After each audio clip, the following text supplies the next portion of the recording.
2019 Mercedes-Benz G-class teaser, interior and exterior snapshot. We barrel down a mountain in Benz's all-new Geländewagen. Schöckl is a scenic, 41-foot mountain peak that stands proud of the landscape surrounding Graz, Austria, not far from the Magna Steyr assembly plant where the Mercedes-Benz G-class SUV is still largely hand-built under contract for the three-pointed star. That will remain the case after the first all-new G-class in almost 40 years debuts at the 2018 Detroit Auto Show. A hotspot for hikers and mountain bikers, the Schöckl significance to the auto world lies in the 3.5 miles of steep, rock-strewn goat paths that cut down its flanks and across the switchback tarmac road that leads to its summit. This is the spiritual home of the Geländewagen, which, despite its advanced age and ritzy price tag, remains one of the world's foremost production off-roaders. And to assuage any concerns that its engineers have grown soft from decades of upgrading the same old military rig for use by well-heeled civilians, Mercedes invited us to strap in for a preview ride down the Schöckl in the first G-wagen designed for the 21st century.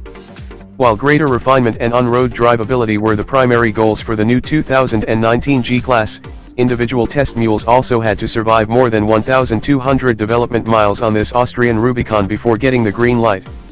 Sadly, we weren't allowed behind the wheel, and the length of pavement we covered while riding in lightly camouflaged G550 prototypes could be measured in feet.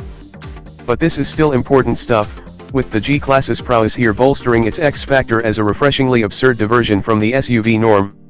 Mercedes has yet to release full details and specs, but we know that virtually the entire G-class package is new, down to its stiffer, fully boxed ladder frame fabricated from steel.